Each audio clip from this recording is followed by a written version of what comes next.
try not to think about what I'm going to say and don't try to imagine it in your imagination. Are you ready? Pink film. Did you succeed in not thinking about it? Probably no. No matter how hard you try not to think about something, why do you always end up thinking about it? You may have a past filled with regret or an uncertain future that you can't control. Have you ever felt trapped between these two things? Most of the time, we struggle in the grip of excessive thinking. However, at the same time, we cling to the hope that we can improve our lives and become happier. Our brains process about 70,000 thoughts every day. For example, until this point in the video, you have thought about dozens of things, including the pink film. So what are you thinking about now? Asking someone what they're thinking about might seem silly or inappropriate. Sorry if I made you uncomfortable with that. Yes, that might be a bit inappropriate. But it's worth discussing this issue. Eckhart Tolle, author of the best-selling book, The Power of Now, explains the secrets to breaking free from excessive thinking and experiencing presence. The author has experienced periods of excessive worry and depression that can lead to suicide. He says that one night in the late hours, he experienced a remarkable change. If you're tired of spinning in the vortex of thoughts, it's worth exploring deeper. About 80% to 90% of most people's thoughts are composed of useless, empty, and repetitive thoughts. And most of these are negative and harmful to you. We tend to live in the past and future. We recall memories or feel regret, then make plans or worry. Meanwhile, the only moment that is completely accessible to us, the present, is neglected. Now, be fully aware of the intense form of the present moment. This is deep and satisfying.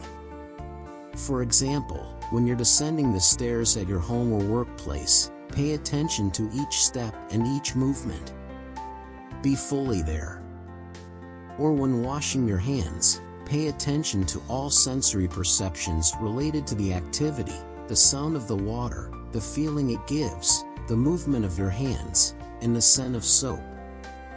Or when getting into your car, stop for a few seconds after closing the door and watch the flow of your breath. Be aware of a silent but powerful sense of presence. It's only important now because nothing ever happened in the past or will happen in the future. Things only occur in the continuous flow of present moments.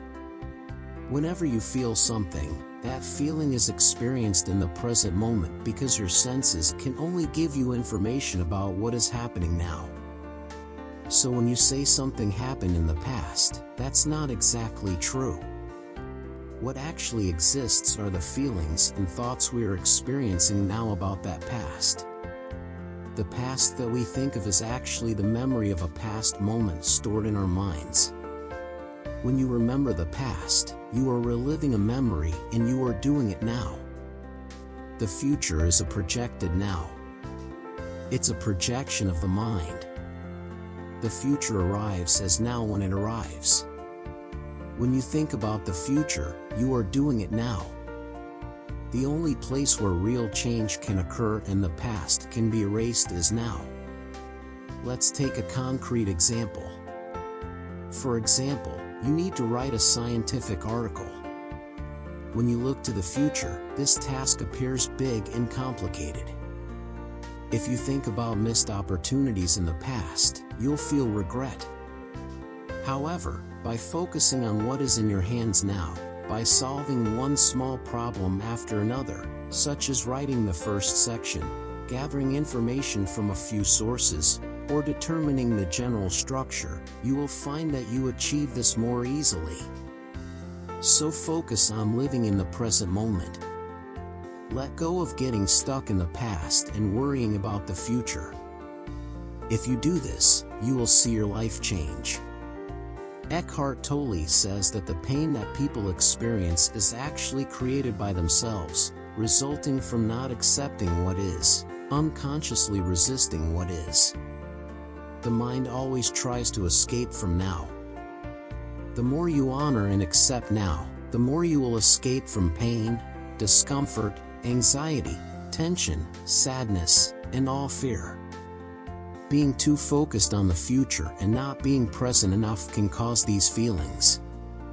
Guilt, rumination, complaining, pain, sorrow, and all kinds of unforgiveness states are caused by spending too much time in the past and not being present enough. Even if all your problems or distress and unhappiness disappear miraculously today, if you have not become more present, more aware, you will soon find yourself faced with a similar set of problems or distress. The key to freedom is being present. Don't focus on the fruit of your actions, i.e. the result. Focus only on the action itself.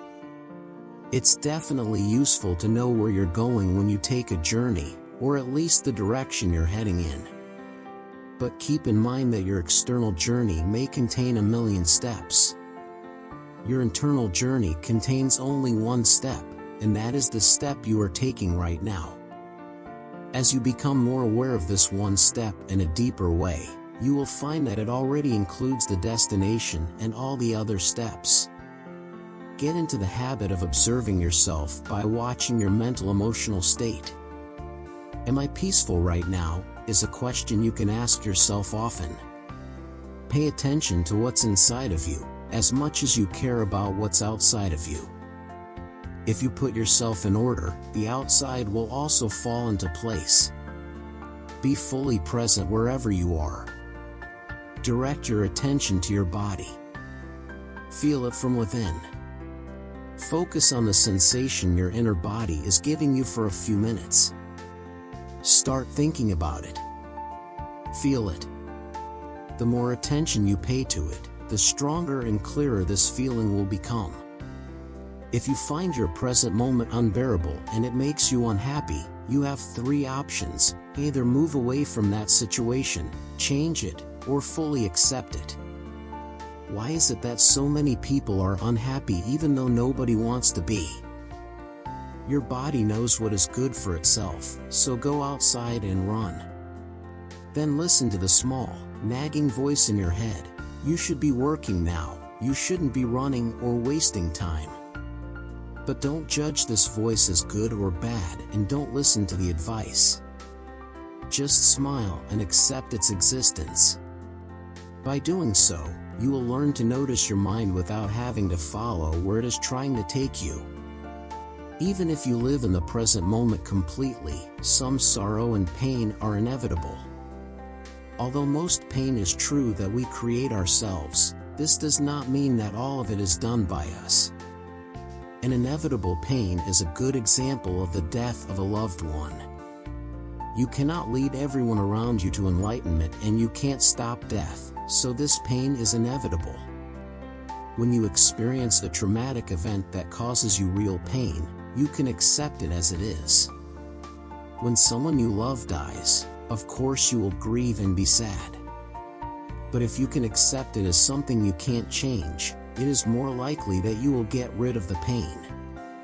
Whenever you notice a negativity, don't see it as a failure, see it as a wake-up call. Step outside of your mind.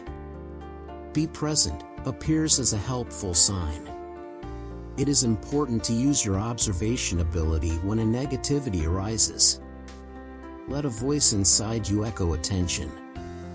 Here and now. Awake when a negativity rises within you. An accumulation of unmonitored reactions can be increasing, even the slightest nervousness. Accepting the present moment and surrendering does not mean you don't care about anything that bothers you or that you have adopted a passive lifestyle. For example, if you have gotten muddy, you would not say to yourself that you always wanted to be muddy, of course. Instead, it allows you to work towards freeing yourself from the mud without panicking or cursing. Surrender is a simple but very deep wisdom that involves allowing life to flow, instead of fighting against it. and the only place you can experience this is here and now. Surrendering is accepting the present moment unconditionally. Ask yourself, is there anything I can do to change this situation, to correct it, or to get away from it? Take appropriate action if possible. Don't focus on the 100 things you need to do or can do in the future. Focus on the one thing you can do right now. This doesn't mean not making any plans. Perhaps the best planning is to focus on the one thing you can do right now. Any action you take may not yield immediate results. Don't resist what is until it bears fruit. If you can't surrender, act immediately. Speak openly to change the situation or do something, or move away from it. Take responsibility for your life. If you can't take any action, then you are left with two choices: resist or surrender. Either you will remain captive to external conditions by resisting, or you will find inner peace by surrendering. Eckhart Tolle emphasizes surrendering to pain. Don't turn your back on it. Allow it to be there. Surrender to whatever form of sorrow, hopelessness, fear, loneliness, or suffering that it takes. Don't focus on the past or the future. Live in the present moment and try to separate yourself from excessive thinking of the mind.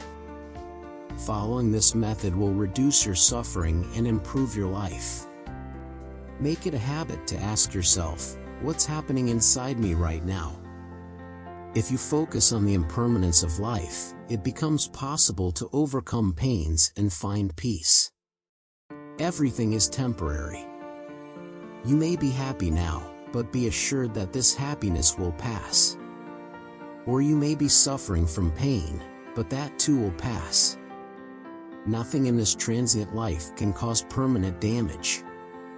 Just be aware of this impermanence. This too shall pass.